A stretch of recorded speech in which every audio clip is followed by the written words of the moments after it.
नमस्कार, स्वागत है आप सभी का एजुकेशन मंत्रा में। दोस्तों, नए शिक्षा सेवा चयन आयोग को लेकर क्या कुछ लेटेस्ट खबर है, इस पर चर्चा करेंगे। बीएड बनाम BTC supreme court case update, TGT PGT exam 2022, PCS 2023 और असिस्टेंट प्रोफेसर भर्ती। तो दोस्तों, सारी अपडेट्स पर हम नज़र डालेंगे। चलिए दोस्तों, वन बाय वन हर एक अपडेट को देखते हैं। दोस्तों, देखा जाए तो नया शिक्षा सेवा चयन आयोग ये एक बहुत बड़ी समस्या बनकर खड़ा हुआ है और इससे देखा जाए तो टीजीटी पीजीटी असिस्टेंट प्रोफेसर और साथ ही साथ बेसिक शिक्षा विभाग की सारी भर्तियां लंबित होती हुई चली जा रही हैं और इसके गठन की जो कार्रवाई है वो सुस्त है। अन्यथा अब तक जो ये गठन है वो हो जाना चाहिए और साथ ही साथ जो प्रक्रियाएं हैं पेंडिंग प्रक्रियाएं हैं वो भी आगे बढ़ जानी चाहिए, लेकिन ऐसा कुछ नहीं हो पा रहा है। आज की भी स्थिति में अगर दोस्तों देखा जाए तो अहर्ता तय न होने के कारण फंसी है एलटी ग्रेड शिक्षक भर्ती पर जोर लगातार, लेकिन अहर्ता पर गंभीर नहीं है अफसर। 4 महीने में एक बार नहीं हुई हाई पावर कमेटी की बैठक और 22 नवंबर के आदेश से गठित की गई थी कमेटी। दोस्तों, देखा जाए तो एक और मुख्यमंत्री योगी आदित्यनाथ उत्तर प्रदेश शिक्षा सेवा चयन आयोग के गठन पर जोर दे रहे हैं, तो वहीं दूसरी ओर शिक्षा विभाग के अधिकारी अहर्ता को लेकर गंभीर नहीं है। इसी का नतीजा है कि राजकीय माध्यमिक विद्यालयों में एलटी ग्रेड शिक्षक भर्ती के हजारों पदों का अधियाचन मिलने के बावजूद लोक सेवा आयोग भर्ती प्रक्रिया शुरू नहीं कर पा रहा है। शासन के विशेष सचिव डॉक्टर रूपेश कुमार ने समकक्ष अहर्ता का निर्धारण करने के लिए 22 नवंबर 2022 को हाई पावर अंतर विभागीय कमेटी गठित की थी। समिति से 15 दिन में अहर्ता निर्धारित करते हुए रिपोर्ट देने को कहा गया था, लेकिन 4.5 माह का समय बीतने के बावजूद अब तक हाई पावर कमेटी की एक भी बैठक नहीं हुई है। यह स्थिति तब है जब जो छात्र हैं आए दिन लोक सेवा आयोग पर नई भर्ती शुरू करने के लिए प्रदर्शन करते रहते हैं। इसके पहले आयोग ने 2018 में एलटी ग्रेड के 10,768 पदों पर भर्ती का विज्ञापन जारी किया था। उसमें 2,500 से अधिक पद रिक्त हो गए थे। उसके बाद राजकीय विद्यालयों में एलटी ग्रेड भर्ती न आने की वजह से बड़ी संख्या में शिक्षकों के पद खाली हैं। दोस्तों, देखा जाए तो प्रवक्ता एलटी के 10,333 पद खाली हैं। राजकीय विद्यालयों में सहायता प्राप्त एलटी ग्रेड के स्वीकृत 19,300 पदों में से 6,365 और प्रवक्ता के 9,463 में से 3,957 पद खाली हैं। शिक्षक नहीं होने के कारण इन स्कूलों में पढ़ाई प्रभावित हो रही है। ग्रामीण इलाकों के तमाम स्कूलों में किसी अन्य विषय के शिक्षकों को कोई दूसरा विषय पढ़ा रहे हैं, मतलब टीचर किसी और सब्जेक्ट का है और पढ़ा वो कोई और सब्जेक्ट रहा है। तो दोस्तों, देखा जाए तो अभी भी लगातार जो अहर्ता का विवाद है एलटी ग्रेड शिक्षक भर्ती में मंडरा रहा है और नए शिक्षा सेवा चयन आयोग के गठन में अभी कम से कम 2 माह का समय लगेगा।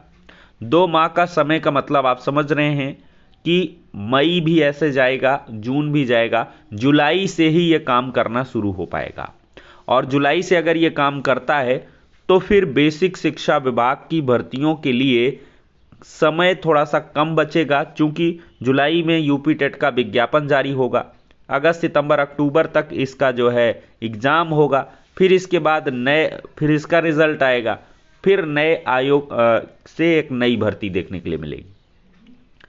और सबसे पहले देखा जाए तो नए आयोग के पास जिम्मेदारियां हैं टीजीटी पीजीटी एग्जाम 2022 कराने की, असिस्टेंट प्रोफेसर भर्ती का एग्जाम करवाने की।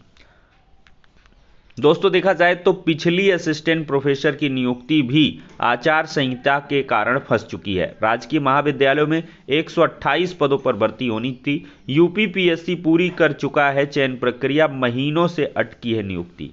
अब ये देखा जाए तो चुनाव आचार संहिता जो लगी हुई है उसकी वजह से वैसे भी कुछ होना नहीं, नई भर्ती का कोई विज्ञापन जारी नहीं होगा, प्रमोशन नहीं होगा, नियुक्ति नहीं होगी।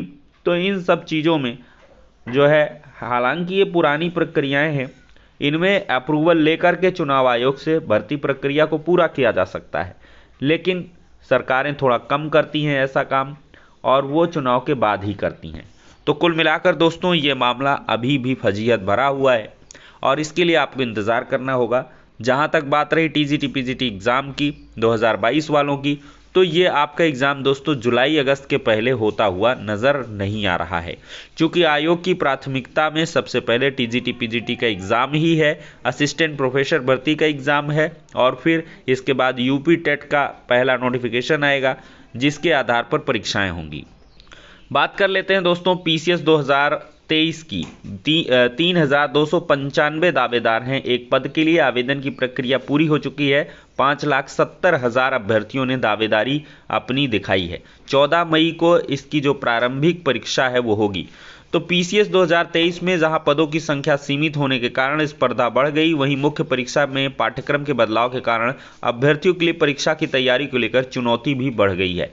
पीसीएस 2023 से वैकल्पिक विषय हटा लिए गए हैं और इनकी जगह सामान्य अध्ययन के यूपी विशेष 2 प्रश्न पत्र शामिल हो गए हैं। ऐसे में अभ्यर्थियों को अब नए सिरे से तैयारी करनी होगी और पिछली 3 परीक्षाओं के मुकाबले इस बार कम आए हैं आवेदन। चूंकि पदों की संख्या कम है तो आवेदन भी कम है, दावेदारी थोड़ी सी घटी है।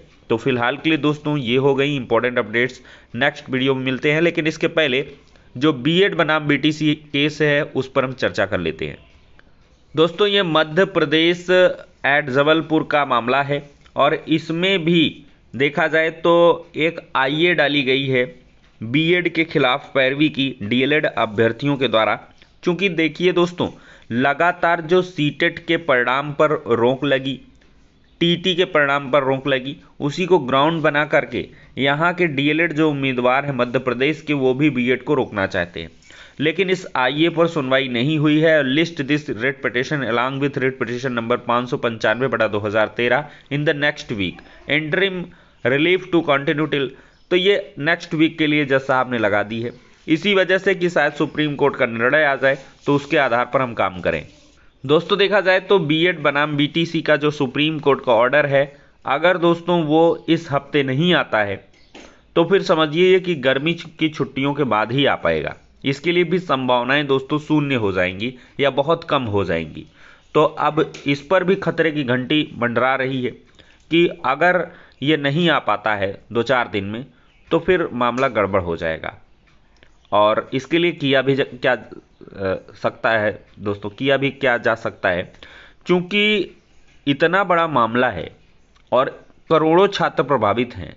सुप्रीम कोर्ट से काफ़ी समय हो चुका है। अब तक में देखा जाए तो एक्चुअल में ये जो रिजल्ट है, परिणाम है, ऑर्डर है, वो जारी हो जाना चाहिए था, क्योंकि इससे बहुत सारी भर्तियां होंगी। बिहार का आप मामला देख लें, कितने लाखों पदों पर वहां पर स्वीकृति मिल चुकी है और लाखों पदों पर भर्तियां होंगी, शिक्षक बहाली ही सबसे ज़्यादा होगी। तो ऐसे में सुप्रीम कोर्ट से ऑर्डर आना चाहिए था, लेकिन अभी तक नहीं आ पाया है।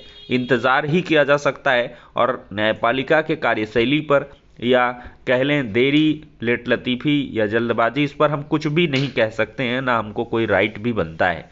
लेकिन छात्रों के हितों को ध्यान में रखते हुए अब ये स्थिति बन रही है कि इसका परिणाम आना चाहिए, क्योंकि इससे बहुत सारे छात्र प्रभावित हो रहे हैं और बहुत सारी भर्तियां प्रभावित हो चुकी हैं और प्रभावित हो रही हैं। तो फिलहाल के लिए देखेंगे, उम्मीद करेंगे कि ये हफ्ता अच्छा हो और इसमें बीएड बनाम बीटीसी का सुप्रीम कोर्ट का जो ऑर्डर है वो आ जाए, जिसकी संभावनाएं काफ़ी ज़्यादा बन रही हैं कि इस वीक में ये ऑर्डर आना चाहिए। तो फिलहाल के लिए दोस्तों ये हो गई सारी अपडेट्स। नेक्स्ट वीडियो में मिलते हैं।